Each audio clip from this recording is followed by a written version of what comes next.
જનો જય જસાપરની પવિત્ર પાવન ધરા પર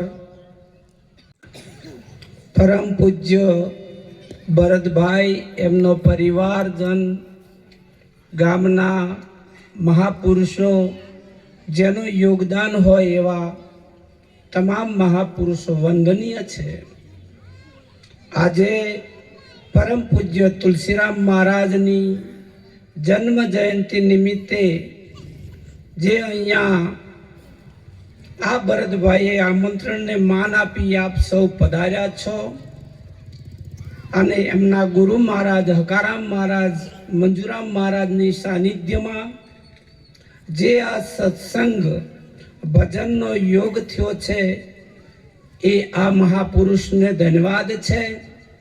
કારણ કે આવા ઉત્તરો ઉત્તર ભજન કીર્તન સત્સંગ થતા આવે છે અને આ ધન ખરેખર ધર્મ માર્ગે વાપર્યું છે। ધન મળ્યું ધર્મન પેખો તન મળ્યું કરી નહીં સેવા ભુવન મળ્યું સંત ન પધારા ઠામ અશુભ ન હેવા। ધન મળ્યું ને ધર્મના માર્ગે વાપર્યું છે અને સંતો એના ઘરે પધાર્યા છે અને સંતોની સેવા કરે છે। ધન છે આવા મહાપુરુષોને। ખરેખર નિરાત મહારાજ કહે છે કે આ મહાપુરુષ આવા જે પ્રગટ થયા છે એ પોતે લાવ લે છે અને બીજાને લાવ લેવરાવે છે અને પોતાના નિજ સ્વરૂપનું આવા દર્શન કરાવે છે। આટલું બોલી મારી વાણી વિરામ કરું। સદગુરુ મહારાજને